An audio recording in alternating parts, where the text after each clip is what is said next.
Well, everyone, I'm outside my normal element here. You wouldn't know it just from listening, but I'm far away from my homeland of Michigan.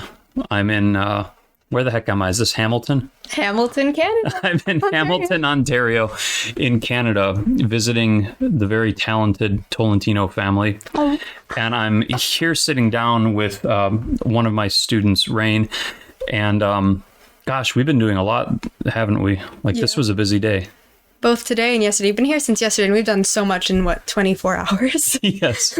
We've been playing music, and we... Majority was music, yeah. Yeah. And we had an epic conversation with a priest last night. Yeah. Yeah. But we had some downtime today, and so I thought that it would be nice to sit down with Rain and just have kind of an impromptu conversation about history and teaching, and I guess anything that comes into our minds. And Rain, you've been a student of mine before, both on live and recording, right? Yes, I started with recorded, and then my mom was like, "Oh, we can take a live class. Who do you want to take it with?" And I'm like, "Mr. Campbell." I took your introduction to formal logic. I laughed at myself silly. I was hooked from then. I was the one. I'm like, I know who I want to take a live class with. And when I asked if you wanted to talk about just do some Q&A on teaching, you were pretty geeked about it. Pretty pumped. It's I'm so honored. So, yeah. It's cool because you're visiting, you've been a teacher for so long, and you're here visiting all your students, and you've come to my house. And I was just wondering, as a teacher, you've been teaching for so long, what is, I guess, the most rewarding thing about teaching? That's a good question. You mean other than the fat paycheck? If you could teach without, pretend the paycheck didn't exist. Other than the vast amounts of wealth I accumulate in education? Yeah. No, so if we're thinking about personal fulfillment, right? Mm-hmm. There's a couple rewarding aspects of it. One very rewarding aspect is just if you're passionate about what you're talking about, and then you get to do it for a living, mm-hmm. I'm passionate about history, mm-hmm. And then I get to spend my whole life telling other people what I'm passionate about. Mm-hmm. That's pretty epic. That's rewarding. But I would say, though, the most rewarding thing is not when I get to talk about something I'm interested in, but when I see that the student has also become interested in what I'm communicating. Mm-hmm. It's have you ever been learning something, maybe you're reading a book or you're listening to another teacher or talk or something, and you actually feel your mind expanding, you grasp a new concept and you have that aha moment when you're oh, yes, I see. I did that one class with you, one of the live classes. It was High Middle Ages and Middle Ages. You gave me an essay on the Crusades. Yeah. And before then I was oh, Crusades, cool. And then I had to really do research on that, and you in class you expanded on it, and then it just really brought a lot of enlightenment on that topic. And being able to do an essay on that, I was able to learn way more about it, and I feel I understand it. Enlightenment is a good word for it. There's a moment I think anybody's experienced it who's ever learned something where it's kind of in cartoons where the light bulb goes off above their head when they're yeah. Bing! Literally. Yeah. It's there is an aspect of it where it's your mind is enlightened, and I've gotten it from books. I got it when I was reading, St. Augustine or C.S. Lewis or something, and you're oh my gosh, this.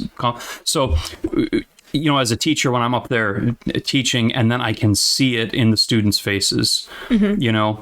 Or when they write me later and they say hey, in this class, you really pulled this together and it opened my mind on this. Mm-hmm. That is so rewarding, because I feel education is almost a type of passing on a, at the beginning of the Olympics when they have the torch then they kind of do a relay race mm-hmm. with it.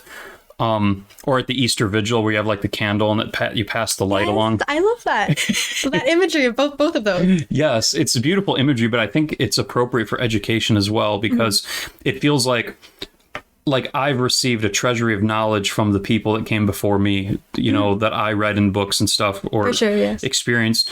And then it's I pass the flame on. And then when you see that moment when the flame ignites in the next mm-hmm. person, there's this sense of I've accomplished my mission, you know, and then, so it's very, very fulfilling. Now, you know, maybe our listeners might find that a little esoteric or whatever, but teaching has a strong vocational element to it. You know, teaching is like it's one of those professions that you don't go into unless you, you know, not just that you need a paycheck, but you feel strongly about the value of what you're doing, you know? And so yeah, I mean, I think that aspect is very fulfilling, seeing the act of education in real time, you know, where the mind is growing, you know, and that light is happening. And it's really a vulnerable thing too, if you think about it. Like, you gotta, you're a young person. You just turned 17 yesterday. Yep. Happy birthday. Thank you. Thank you. But like, you have a person like your age that doesn't know a lot. Well, you're intelligent. I mean, it's not like, but you know what I mean? Like, relative to someone who's, you know, been doing something their whole life. Like, to you, I know nothing, basically. Yeah. Well, you know more piano than me. But like, learning wise, educational wise. Well, yeah. But in general, like, you got like an educator who knows a ton of stuff, and then you got a student who knows, let's just say, less stuff. Yeah. We're here to learn. Right. And then it's like, those people are entrusting the formation of their mind to that person. You know, it's not like I'm coming into your house to like lay a floor or like paint your room. You know, it's like you're saying like, the teacher can form your brain. Yes. You know, and that's like very vulnerable, you know, so there's kind of like a sacred trust with it. Trust, exactly. Yeah. And so when you see that moment, you know, knowing there's that sacred trust, and then you see that it all takes off, you know, then it's like, you know, it's like, the plane is lifted off, you know, like, especially as a student, there's that trust. Like, you can tell, like, as a student, from my perspective, I can tell when the teacher's just doing it for the paycheck or they're really doing it for the student. Like, I've had teachers where I'm like, can I get out of this class, please? And then I've had teachers like you, like, one of the first class was really your class, where I'm like, this, like, I feel like it's for me. It really is for me. I'm here for me. Yeah. It sounds selfish, but like, I'm here to learn. Well, you're actually getting better. You're bettering yourself, bettering your mind. Yeah. And you know you are. But yeah, like, when I was going through teacher training, I had to like student teach, and I had to like shadow other teachers. And I shadowed teachers where I could tell they just wanted the paycheck, or like they actually hated kids, you know, or whatever. They like, you could tell that they hated, you know, having to deal with children. And I was just like, why are you here, like, ruining people's day, you know, like, so yeah, there's a vocational element to it for sure. And I think that those are always the things people remember, you know? Yeah. I mean, you've probably had other teachers that you encountered that were very memorable. You know, I know I do. I remember my art teacher, Mr. Fisher, in high school.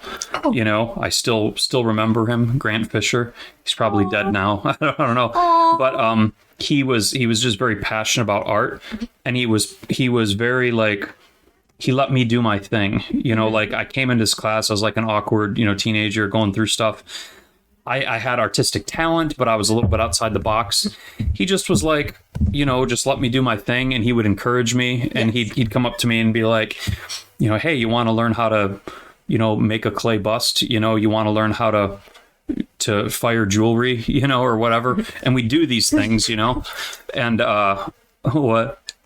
Want to learn? I just love imagery. I'm just imagining all this. It's great. No, he was a cool dude, and he just like, you want to learn, and he really encouraged me. He wasn't down on me at all. He just was a creative soul, you know, and he just wanted to like kindle that fire in me, you know, and even outside the bounds of just art, like he knew that I played music, you know, and he actually was the first one who ever taught me a piano. Like, he was a jazz pianist. Oh my gosh, so he's who we can thank for like your amazing the songs and stuff you have now. I guess so. Yeah, he said to me one day, like, have you ever played the piano? And I said, no, I know nothing about the piano. And he said, why don't you come down to the band room after school, and I'll teach you some jazz licks on the piano. Jazz. I'm just astounded the first thing was jazz that you learned. Yeah, well, I didn't learn much of it. But still, like, you know, like, that was the dude's job. That was his work day. You know, he'd been working for 8 or 9 hours, and he said, you know, come down to the band room after school, and I'll stay after and teach you some jazz piano. And he did. Aww. and I still remember, and that made a difference to me. And so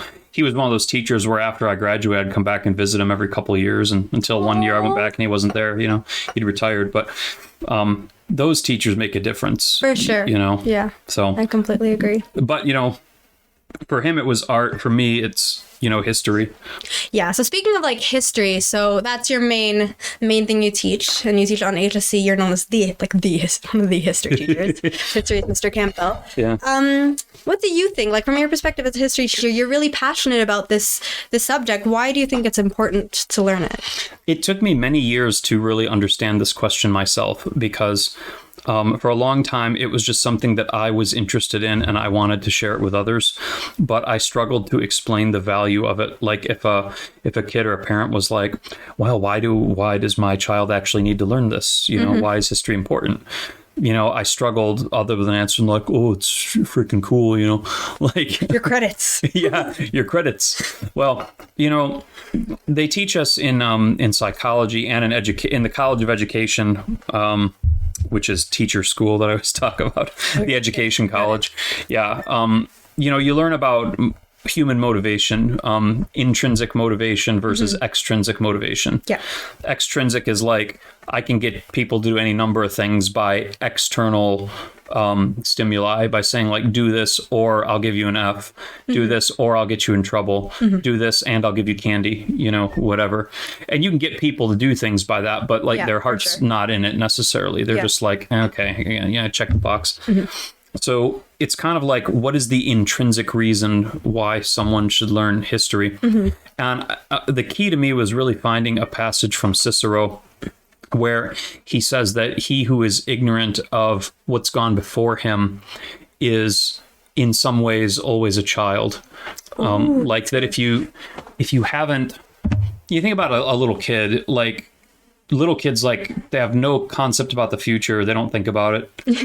I can confirm that statement. And they don't even remember like yesterday, I can like also confirm. Really little kids, where they're just like, they don't even know what they did yesterday. It's just they're in the moment continuously. That's one of the... My siblings, yes. Right. Well, that's one of the traits of childhoodness, right? Is you don't have like a long memory, and you don't... You're not like worried about your retirement or whatever when you're a kid. You're just like, you're absolutely in the moment,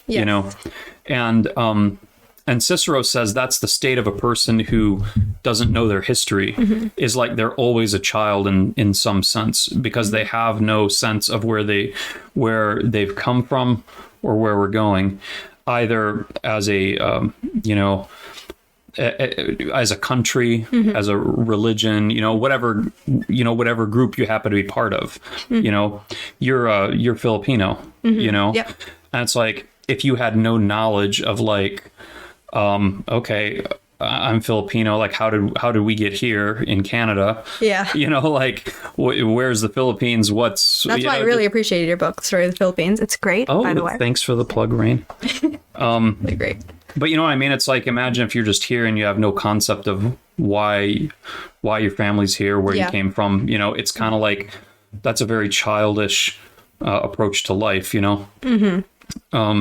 So there's a sense in which knowledge of history helps us in our own personal development. Helps us like move forward. Right. It helps us move forward.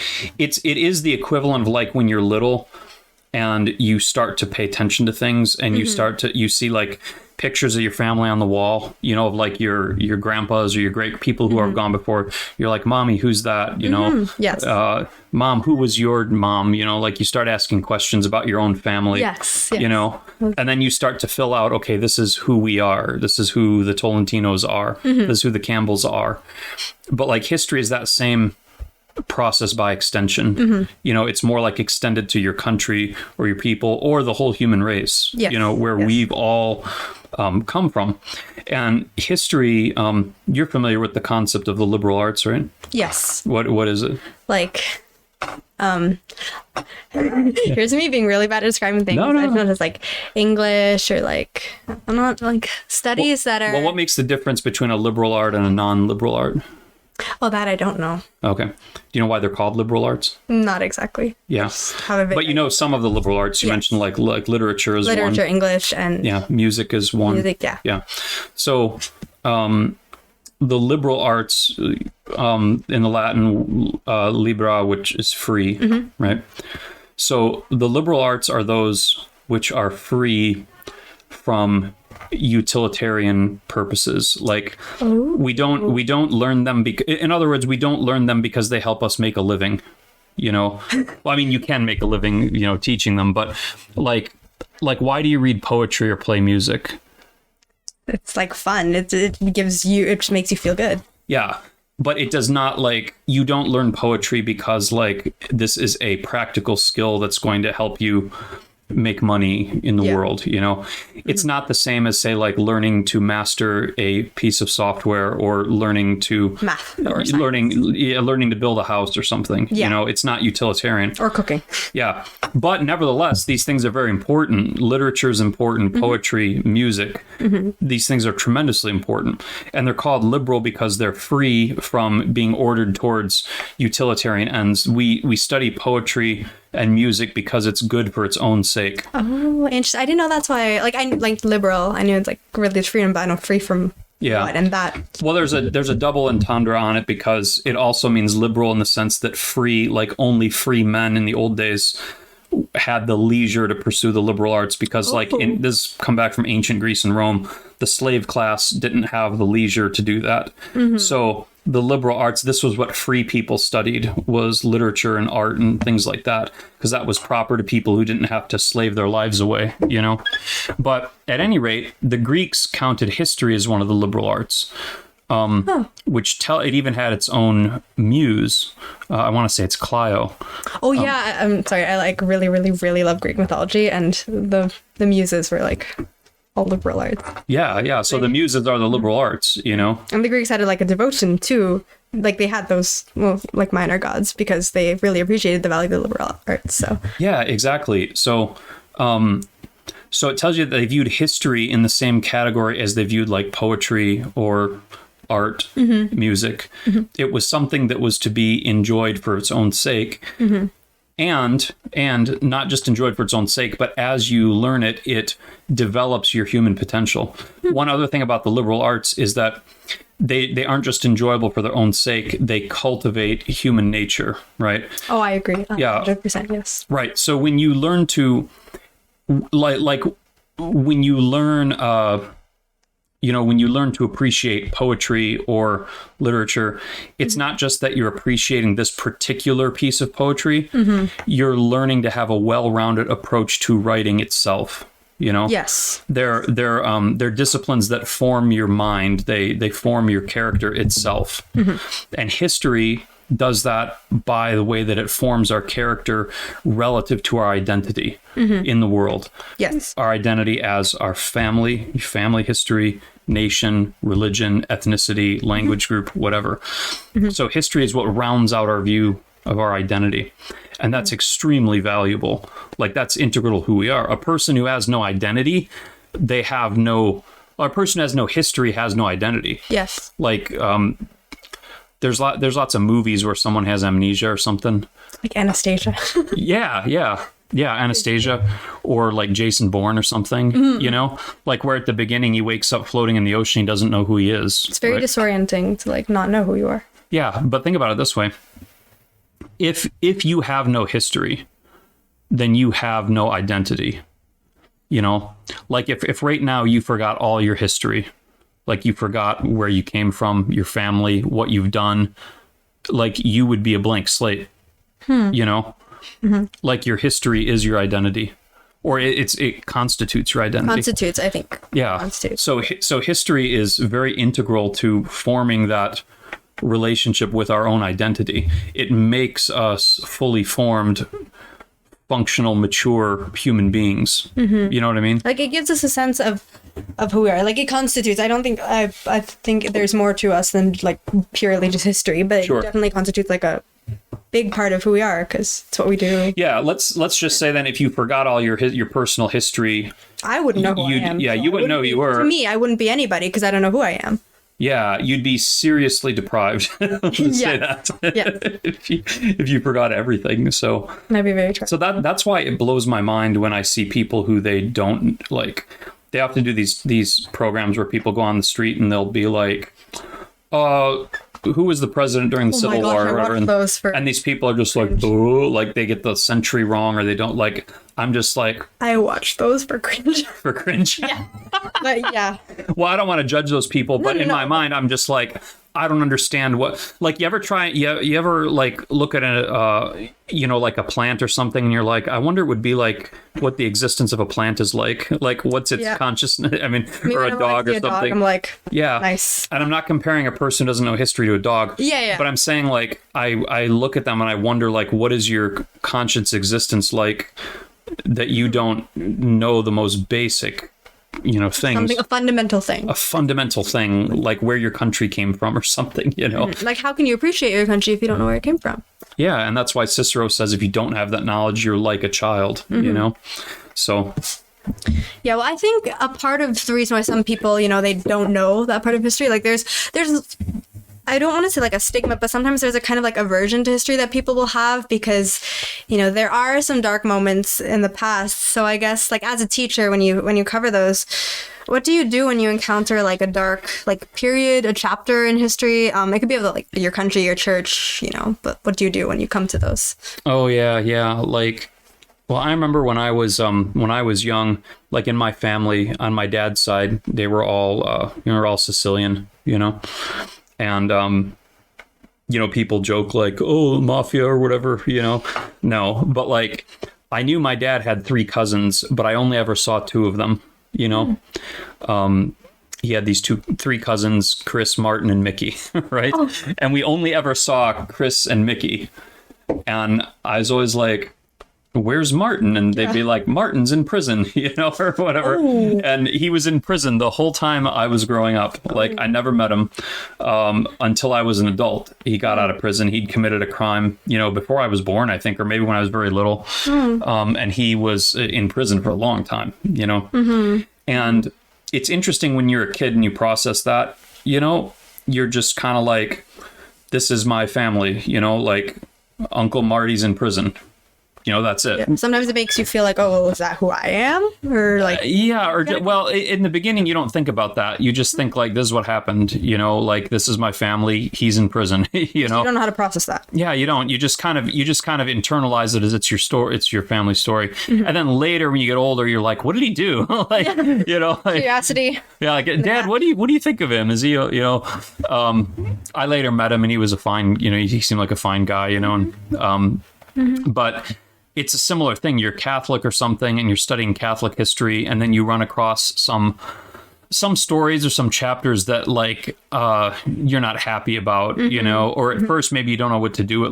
Maybe when you're really young and you're learning about these things, just like, okay, that happened, Yeah. You're like, okay, we had people burned or whatever, Yeah. And then you're just like, okay, that happened. And then later you kind of start to grapple like, what do I feel about that? Like, mm-hmm. And I think the first thing, and it's very important, like one danger I see with history today is like people are so focused on having their history be like to support a narrative about something, like they view like history almost like it's evidence or like it's weapons to be used. Yes. Like I believe something right now, like I have political beliefs now. Mm-hmm. And so I'm going to use history as an arsenal to support my political beliefs, Yes. Or whatever, my philosophy. And if you do that, then things that challenge that narrative become like very troubling, mm-hmm. Like you have to do away with them or you have to explain them away or something, or you have to ignore them, So I think the most important thing is you just have to first you have to own it. You have to accept it. Like mm-hmm. the history doesn't care what your opinions are. It doesn't care what your ideology is, mm-hmm. What happened, happened. What happened. That's it. It doesn't matter. It doesn't matter whether you think it makes your cause look good or bad. Mm-hmm. I'm Catholic. I would, I love being Catholic. I would love it if everyone was Catholic. Yeah. Yeah. But I have to own, bad things that happened. I can't just, I can't just be like, oh, this fact is inconvenient, so I'm going to just, explain it away, or just like write it out of my book. And you've read my books, some of them, that like I do explore those things. That's what I love about Story of the Church. Like, you didn't hesitate to touch on those topics. Yeah. It doesn't hesitate to be like, okay, there's, sometimes there's villains that are on our side, but there's heroes too, so I think when you encounter a dark chapter, you just simply have to own it, and you have to approach it dispassionately. Like sometimes there's things that still have relevance today. Yep. There's things that are still ongoing. We were talking last night about the Philippines, where it's like there's chapters in my book about the dictatorship of Marcos, and, his son is in power today.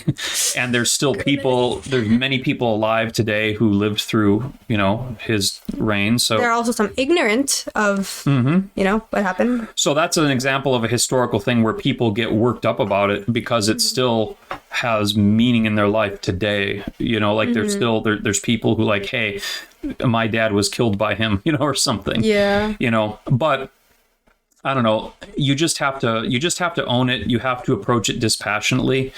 And I think the history is always it's always muddy, think about your family. I really like the analogy of like history as an extension of like how you approach family, like nobody's family is perfect. Like for sure. You might think they look perfect, When you're out Christmas shopping, you try to be, just all that. It's like, kids, get it together. I'm sorry. Get it together, kids.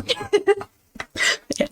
No, but I mean, like, you'll have your family, and you'll be like, oh, my family's messed up. Like, this is going on. My parents are like this, Not saying the Tolentinos in particular, but, we have these feelings about our own families. Then we look at, like, well, that person's family, they got it together, Yeah. And then you get to know that family and you find out like, oh, like the mom has chronic depression and the daughter has leukemia and the this and that and all these problems, and like, oh, then you find the extended family and you're like, oh my gosh, like it's, like, oh, your brother is a serial killer, or whatever, like every family has these like sordid things, like, oh, so-and-so had an affair, so-and-so that like, everything. Everybody's still human. That is everyone's still human. And that is everybody's family, the specifics are different, but that's everybody's family. So why would history be any different? History is just those same groups, but bigger, True, actually. Yeah. Like you think about it, like, yes. Yeah. And you look at your own nation, and it's like, my nation isn't perfect. The United States isn't perfect. For sure. It's done a lot of awful things. For sure. Catholics aren't perfect, but we don't have to make all these historical points like a war for whether well, am I gonna be proud of the United States or am I gonna hate it based on what it did? Like, be proud of what's worthy of being proud of and hate what's worthy of hating. Yes. Oh my gosh. Yes. That's so, yes. Yeah, I agree with that. That's the way it is. I mean, I love the Catholic Church. I love everything about it. But I hate when I see like a corrupt cleric or something, or when I see my own corruption, or my own sins, everyone's a sinner. It's really that simple. We don't have to, I guess what I'll say, closing up on this subject here is like, we don't have to see, it would be wrong of me to look back at like my uncle Martin being in prison and be like, that's indicative of the whole family. Like that's indicative of our whole thing. Yeah. And it would be wrong of me to look at something that happened in history and be like, that's indicative of all of my country or all of, my religion or whatever. And also we have to extend that courtesy to other groups as well.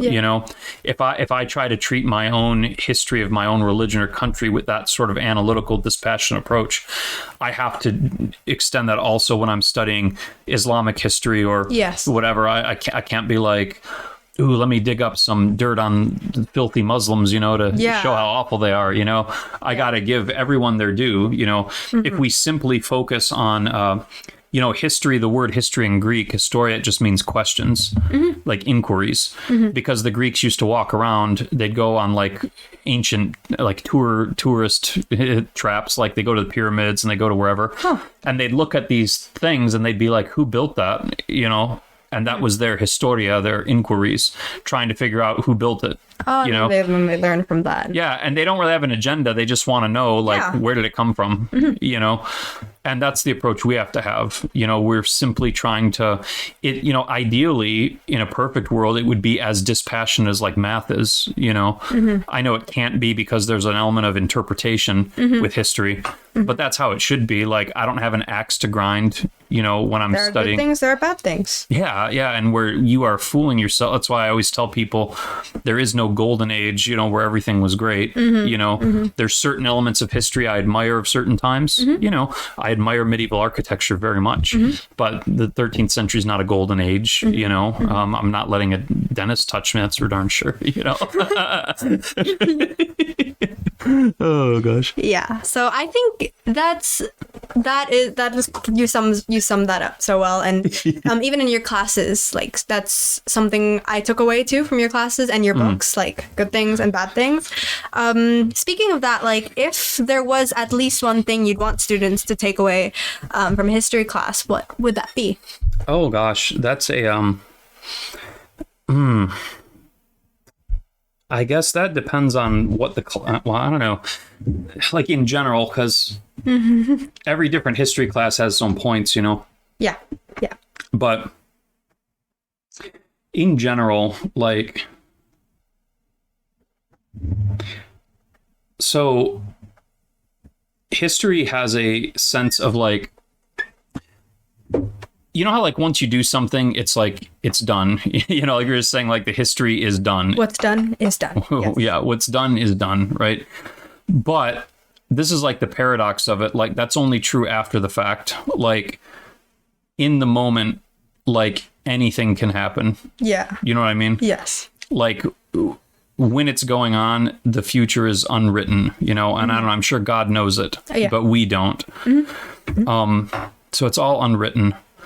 And because we're only studying history from the perspective of the future looking back, we can forget that fact of it, and we can feel like everything that happened was kind of meant to be, or that everything that happened, there's no other way it could have gone down. You know what I mean? But there were, like in that moment, there were many ways it could have gone down. And I'm giving a talk tomorrow. It's like and I'm going to be talking about this tomorrow, about things in history where there's little things that could have been different, Yes. like you have, I mean, with military strategy, it's very easy to pinpoint, but also political things. And, like there's been whole battles where the battle was won or lost based on a very minute decision by someone to do a certain thing or not do a certain thing. And then the battle was won or lost. And then that battle won or lost the war. And then that war determined the fate of a whole country. And then that determined the course of development of millions and millions of people. Or it could have been something as small as like, what if Hitler was just accepted into art school? Yes. Something like that. I don't know. What if his teachers patted him on the head and said, "You're a fine painter. You just keep on with your paintings, son." It's just abstract art. You can do it. Yeah. So what I like, when I teach history, I try to build it as a story, try to draw the narrative out of it, because all history is a story. It's the story of human activity, right? Yes. Of people making decisions, for good or for ill, or both, right? And so there's any number of things they could do, John Wilkes Booth could have very well not shot Lincoln. But he made a deliberate decision to assassinate the president. Yeah. Right. So history is all these decisions, and I tried to present it as a story. And, the Greeks had a couple different ideas about stories. They had the idea of tragedy, right? Which was the idea that, like, you have protagonists who are led to destruction by their own faults. Yes. Right. And when you're watching a tragedy, if you're really engaged, as you're watching him do these things, you're like, no, like you know where it's going. You can see where it's going. It's like when you're watching the horror movie and like yelling, like, don't go into the basement, like, I don't know. Yeah. Like that.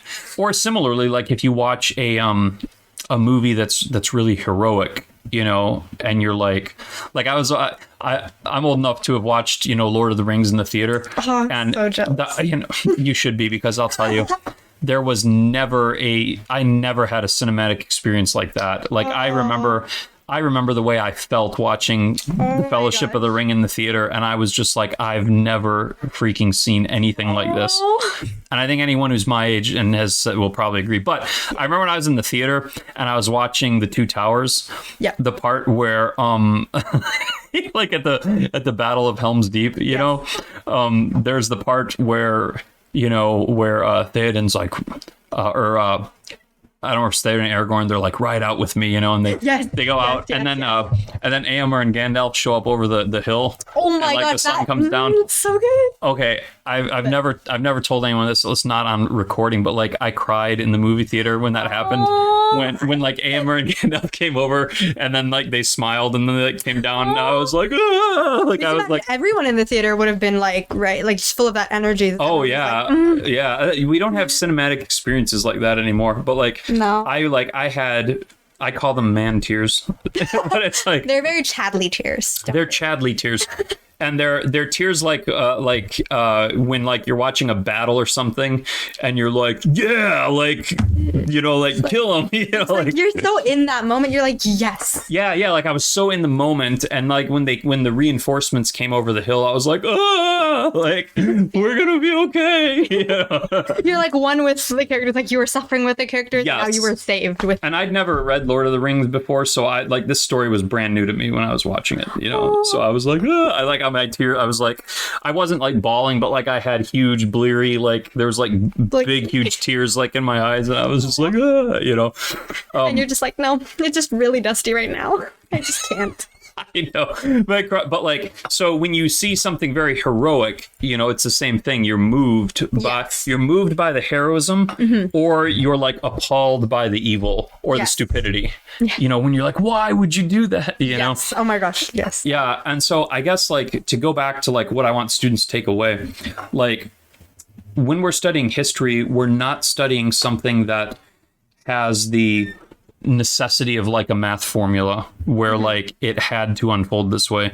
Like there's an infinite number of variables, and that's what's so fascinating about it. It's kind of like there's an infinite number of variables, and this is just what happened to occur because of people's free will decisions to do what they did.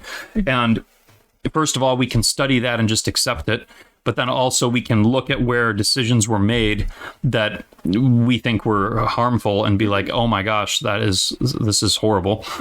And we can look at things that are praiseworthy and be inspired by them, So there's a moral quality to it, And I'm not saying that like history is just a big moral lesson, but that's what I want students to take away is like it's almost like it's fragile, like it's such a paradox because it's already fixed, it's done, it's not changing, but in the moment it's fragile, you know, when it's actually happening. You think about to go back to John Wilkes Booth, you think of everything hanging on the moment when he has the gun in his hand and he's thinking about pulling the trigger, but he hasn't done it yet, you know, like how many different destinies and outcomes are there, you know, this is like multiverse of madness level stuff, but you know what I mean? Like, so that's what I like students to be aware of, the contingency of it. And, I kind of to marvel at it. It's worthy of being marveled at, you know, because of all the different ways it could have gone down and just what has actually happened. So,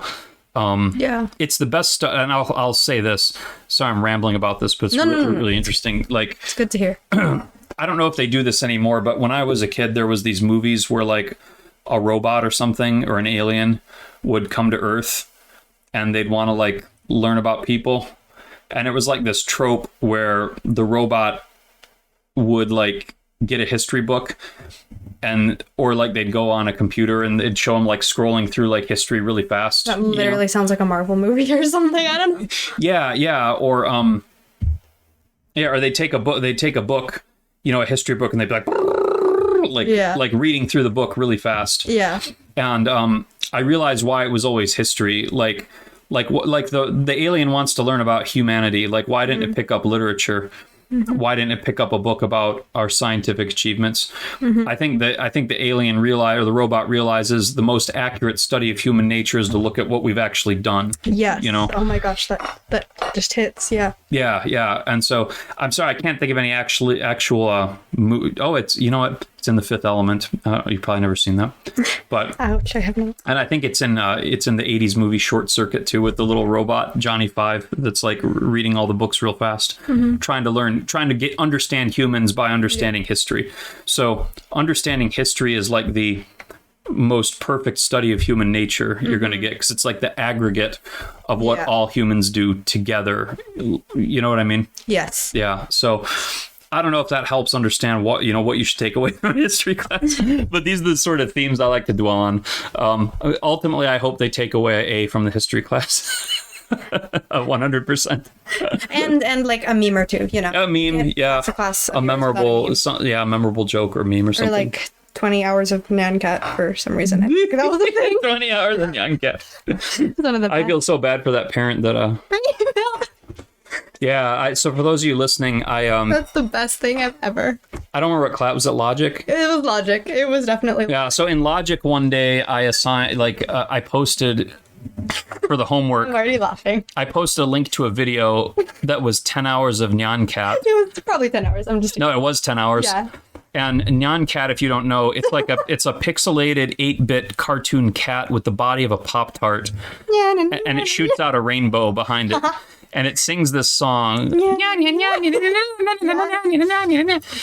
that got so popular, but it did. It is very popular. So I posted, I said, please watch this video. And it's 10 hours long.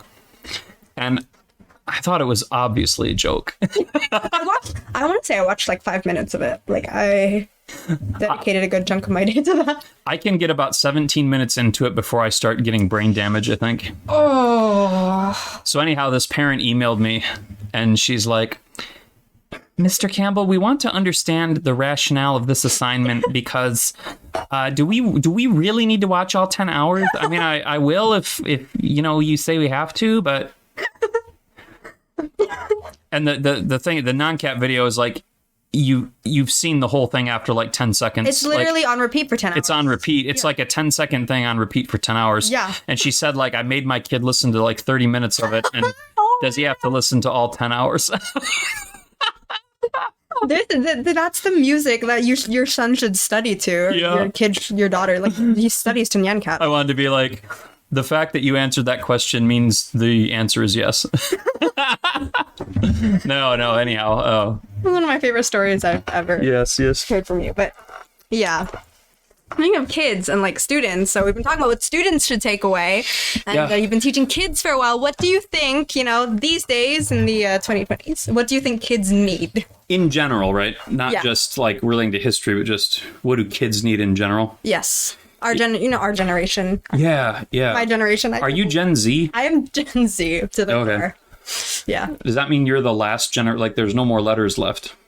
I actually think they did have, so my sister, Anne, they do have a name for her generation. I forgot what it is, but they do have one for it now. Huh. I forgot what they're calling it though.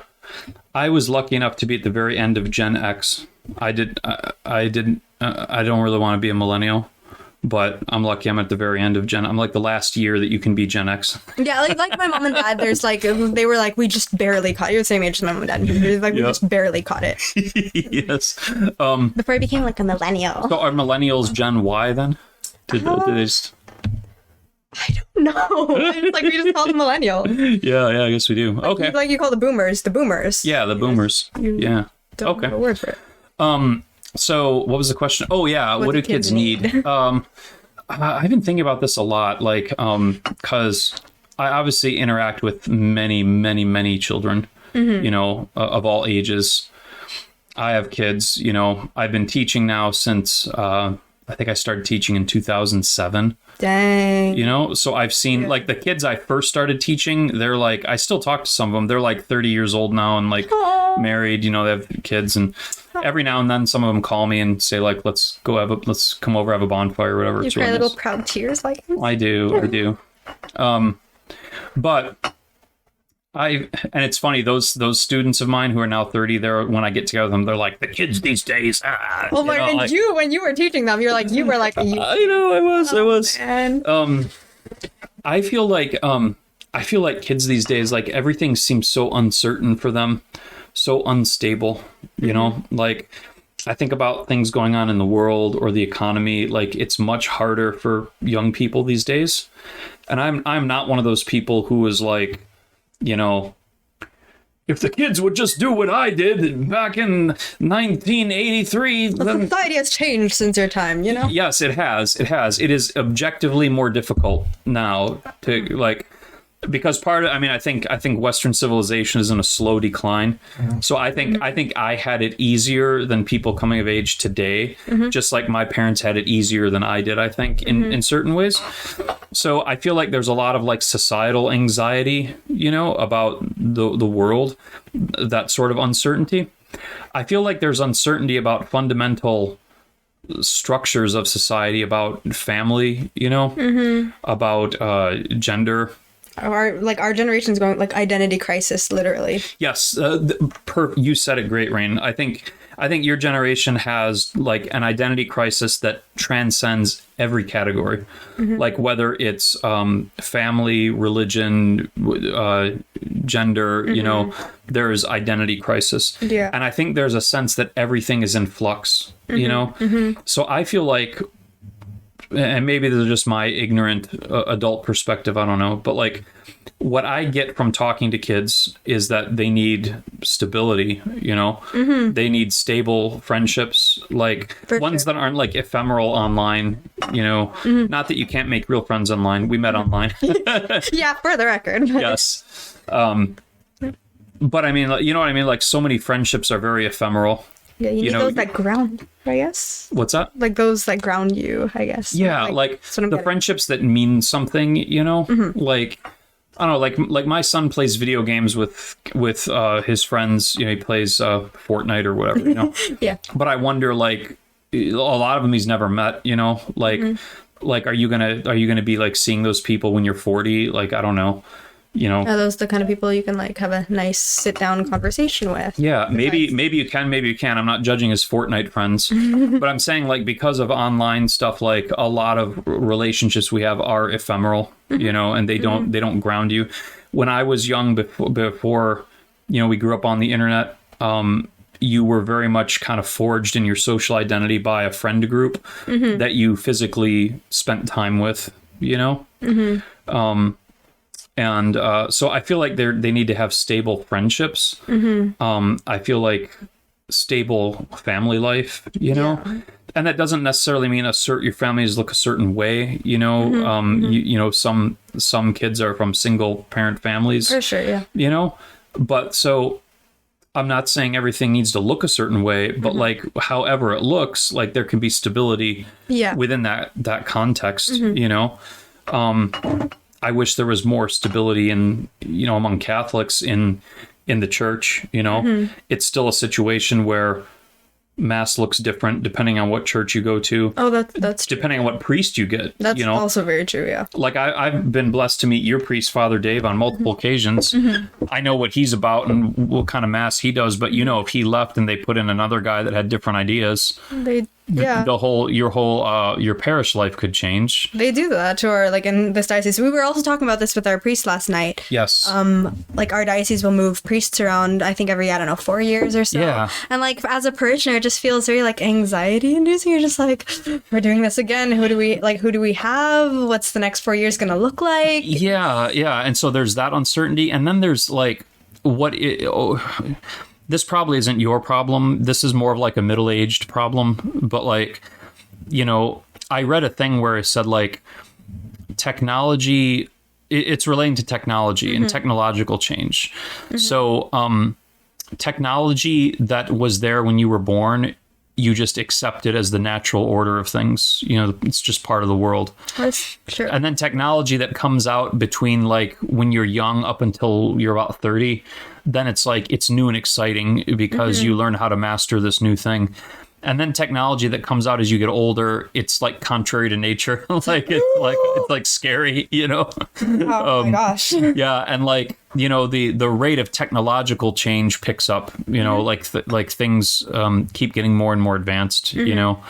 And there's a transformation of society that's happening because of technology. And I'm not convinced that it's helpful for young people. Like I look at, we were talking about TikTok earlier. Are you a fan of TikTok? No, that's something I can't get into. You don't have a secret TikTok account? No, for the record. You're not on there lip syncing? No, I would, no. Yeah, well, I've talked to many people about this, and I think a lot of these sort of apps are like, well, I don't want to blame on a specific app, but like online existence is very isolating, you know? It's weird. Like it promises to connect us to more people, and in certain ways it can, but it's also isolating because it doesn't give us real life in-person connections, and the connections we form can be more ephemeral. And sometimes you see on social media, especially, you see yourself more than another person. Like I think the use of social media, I don't know, I feel like it makes you depressed. It seems more for your, like, no matter how much you tell yourself, oh, like I can meet other people, like there's still that element of like, I don't know how to put this, but there are parts of it where it does seem self-centered, like, oh, I'm going to do this to my profile picture online. I want to look like this. I'm going to talk like this online, you know? Yeah. It just doesn't, you know, I can't put my finger on the psychology of it, but it just doesn't seem like it served people well, you know, like young people especially. I mean, there have been some blessings out of it. Like, I mean, because the rest of my family, they're in the Philippines, and it's great. I guess through social media, we can still keep up with them, you know, how they're doing, what they're doing. Yeah. But then even then, like, that's a good thing, but then you can't ignore that there are definitely. Yeah, it's a mixed bag for sure. It's a mixed bag, you know. But so I guess I feel like kids just need stability, you know, and stable adult role models too, you know. Yes.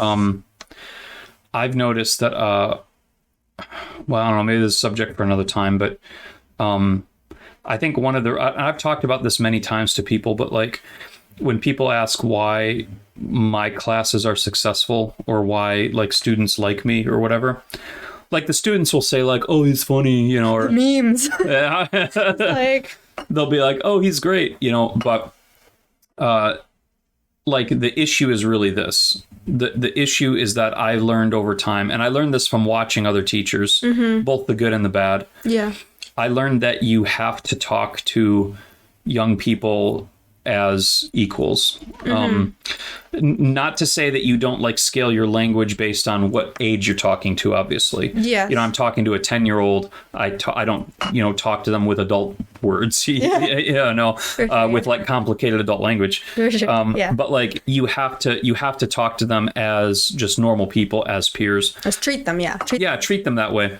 I noticed that many of the worst teachers I watched that I monitored, they had this condescending, like almost like a little kid voice, like when they talk to kids, you know, like they'd be talking to me like normal, and then they'd turn to the class and they'd be like, all right, what we need to do now is you're going to get your books out. You're going to turn to page 30. Pay attention, okay? I don't want to explain this again, you know? Like they had this like, I'm talking to children now voice, you know? Yeah. And, it was inherently patronizing, condescending. You know, it was like very, like almost like you're an inferior caste, you know? And I think any successful teacher, like I think back to, like I said, Mr. Fisher, like he never made me feel that way when he talked to me. He talked to me like, just like you'd talk to someone, you know, one of your peers, you know, just like you and I are talking now. We're talking now. Yeah. We're just vibing, you know. Just vibing. Let's be lit. Oh my god. It do be like that. Yeah. So you know, so I think we need good teachers and good role models, you know, and the teachers I love, not just my own teachers, but other teachers professionally that I know. Like Jean Heft, who teaches math at Homeschool Connections. I had a math teacher for a few years too. Recorded, but yeah. Well, she's a fantastic teacher. Yes. Yeah, and she's that way. Like she wants to she wants to just talk with you and get you to understand, and Yeah, I like emailed her so many times because it's math, right? And I'm like, I need help with this question. I didn't get it. And I'm like, why am I not getting -2? And then she's like, it's not just like, well, you obviously forgot to do this. And like, I mean, and it wasn't even like, well, first of all, you do this and then you do this. It was more like, okay, like, how can I help you? So like, what did you do? Yeah. What can we do? Maybe you can check this part of the book. Maybe it was like she really wanted to help you. Yeah, and that came through. I know Jean Heft in person. Like I have to take credit for her because I brought her to Homeschool Connections. Oh, I didn't know that. Yes, she's. Thank you so much. I mean, she was teaching long before I was. I think when I met her, she was already teaching for like 15 years or something. Oh, okay. But her and I went to the same parish. Oh. And she was planning on retiring from the public schools, and I told her about retiring. She's very young. Like she started teaching when she was like 18 or something. So she was retiring, but she was like I'm 42 now. I think she was like my age or something, So, but at any rate, I told her about Homeschool Connections. But like the very first time I met her, she came down to my office when I worked for the church, and we talked, and that kind of came across like this is a person who values like communication, values like meeting a person where they're at. And I think, so many young people wouldn't feel so adrift if like the people who'd gone before them were able to make meaningful connections. You know what I mean? True, yeah. Because it's like a lot of young people, they really just want to be reaffirmed, just want to be like, hey, it's okay. Like, I know you're going through this or that, but things are going to be fine. And even if they're not going to be fine, like we'll make a way through, we'll work it out, As one of the young people, I can confirm this is true. Yeah. You just want to be told, you just want like someone that has walked a little further down the road than you to be like, hey, I've been down this journey. It's cool. Like we'll make it, and gosh, if there was more good teachers, if there was more good adult role models, if people took seriously, trying to learn to communicate across the generational lines, it could be very different. But so I'd say this is a long-winded way of just saying like stability, support, it's not any particular skill. It's more like life things, like just support, stability, affirmation. And to be allowed. One more thing about kids these days. Wait, there's more. Yeah. One more thing is like they need to stop being like people coddle kids in the wrong things. Like they don't give them the affirmation and the things they need, and then they coddle them on things that they don't need to be coddled on. Yes. Yes. Like we should flip it around. Like we should give them the affirmation that they need, but then let them go off and do their things and experiment and learn and make their mistakes. It's like we try to protect them. We're so concerned about their safety, but we're not like focusing on their development. You know what I mean? Yeah. We're not affirming what they need to develop in a wholesome way, but we're trying to like make sure they're safe. But like life is inherently risky. Like as we've seen through history. Yes. Human existence is inherently risky. Yes. And we want to do things to minimize the risk, right? But we can't get rid of the risk, True. Like it's always there. Yeah. Like we were talking earlier about like just we're talking about like your little brother and stuff being like, I can't go outside without, cause you guys live in like a busy neighborhood. Yeah. He can go out with me. Yeah, he can go out with you. But like, I was thinking like when I was a kid, like I would get on my bicycle and I would ride like 4 miles, away.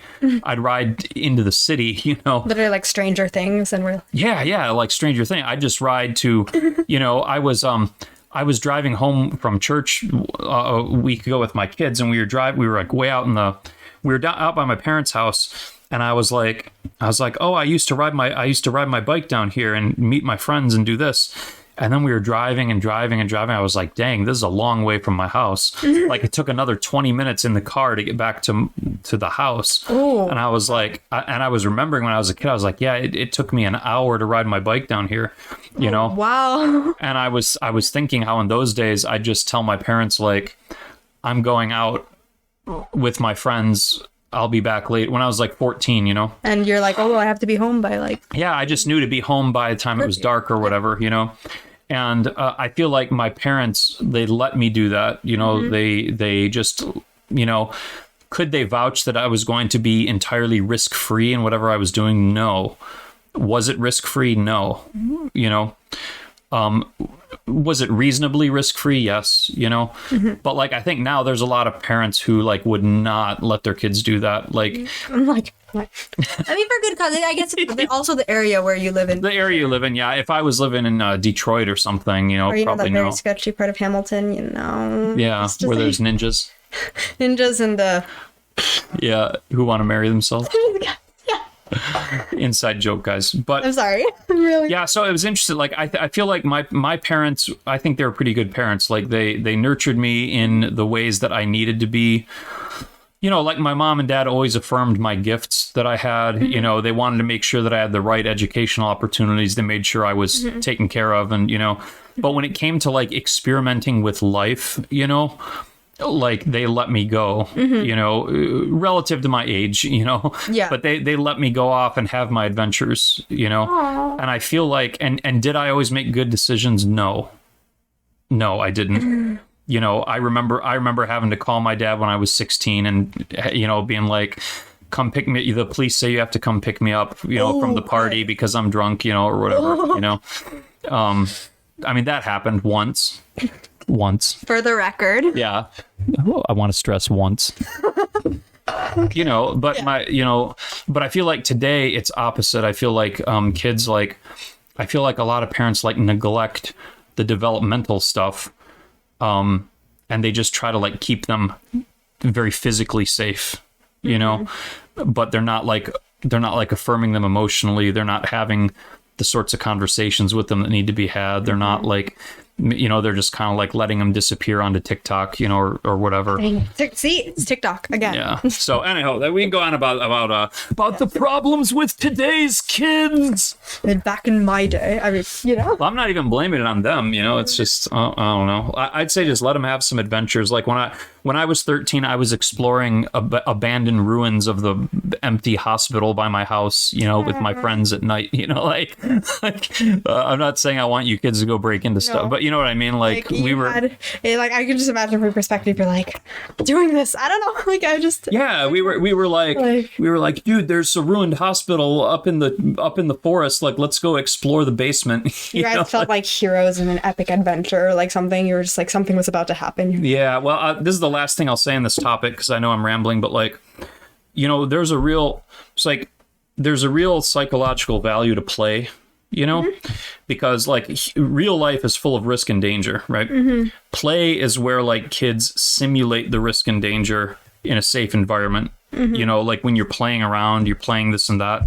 Yeah. It's like, that's where you're kind of like simulating or acting out those things in a safe environment. And then when you get to be a teenager, it's like, it's kind of like you start to go out in the real world a little more and simulate those things. And now there's a little bit of an element of actual risk, you know, where it's like, okay, I'm going out with her friends and we're going to explore the ruins of the abandoned hospital, you know, and it's where you take the things that you've kind of picked up as a kid, like where you're like, okay, don't do this, you know. Don't touch fire. Don't do these super reckless things. Don't press the red button. But you're still doing something that's a little bit like where you're like, okay, I want to, you know, I'm going to like explore, you know, and it lets you do that and it lets you take a little bit of risk and kind of understand where the midway is, you know, where the middle road is that you have to walk, because that's what you always have to walk as an adult. You know, you always have to be like, I got to do these things, and if I don't do this will happen. If I do this will happen. You know. And I don't know, are kids really getting the opportunities to learn those things now? That's why so many kids, I think, have like anxiety. Like when I was young, nobody was like, I'm having an anxiety attack, or like I'm having social anxiety, or I'm having, you know, I mean, people have panic attacks, but like nowadays, like everybody seems like they have anxiety, like social anxiety, you know.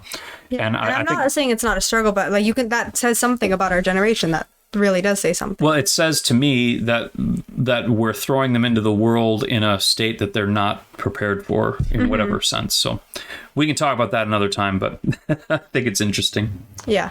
For sure. So you've been giving me advice. You've been giving the listeners some advice. If you're, I guess, a student or a kid like me, you are told what you need. But what about... I literally told you to go explore an abandoned hospital right now, didn't I? No, I'm just kidding. I mean, like, you know, parents listening, your kids are going to go explore, you know, dangerous hospitals now. If you need to call 911, I'm just saying. But, like, yeah, you've been giving us advice, but, like, what about, okay, for yourself now, if there was something that you could tell yourself 10 years ago, what would you tell yourself? I would tell myself, so what was I doing 10 years ago? I was mayor of the city of Howell 10 years ago. Let's go back further. Let's go back to like when I was like 15. Yeah, when I was like 20. Like when I was like still didn't know what I was going to do. Okay. I would tell myself to not be as afraid to just forge your own path, you know? Like when I was young, I was very much about like okay, like, well, society seems to say that if I do X, Y, and Z, then I'll have it together. If I get all A's, I'm going to be good. Yeah. I get my A's, I get my scholarship, I get my degree, I get my high-paying job, I'll get my wife and house and this and that, and then I will win have... at life. Yes. Yeah, and then I will have arrived. Yeah. Yeah. I would tell myself not to put so much confidence in that sort of like... I call it box checking, like just checking the boxes of what you think you're supposed to do. Yeah. I would say because there's no guarantee that checking those boxes will get the things that you think it will. Like there's so many people that went through the whole thing. They've checked all They checked all the boxes and they still can't get the house, don't have the wife, you know, like don't have the career. Still pay like minimum wage job. Yep, minimum wage jobs. Even if they had all A's, I'm just... Yeah, no, my friend, my friend, I'm not going to say his name, obviously, but he was like hyper educated, you know, like, you know, doctoral level education, you know, and, you know, he's like bagging groceries, you know, at the supermarket, you know, he checked all the boxes. Nothing materialized, you know. So don't assume that because you're checking all the boxes means you're going to get the life you want. And B, even if you get the life you want, don't assume that life is going to make you happy, you know. And it can all change. It can all change. Yeah. Yeah. You can check all the boxes, you can get that life and then something changes. You get a disease diagnosis or whatever, or so, you know. So I wish I would have told myself to not be as fearful of like striking on your own and forging your own path, you know, just being like, you know what, this is what I want to do and I'm going to do it, you know. Instead, I spent so many years being like, I want to be a writer, but, you know, and then doing others, like doing the daily grind, you know. I wish I would have like devoted myself earlier to my creative passions, you know, because there's years you can't get back now, you know, and you know, whatever.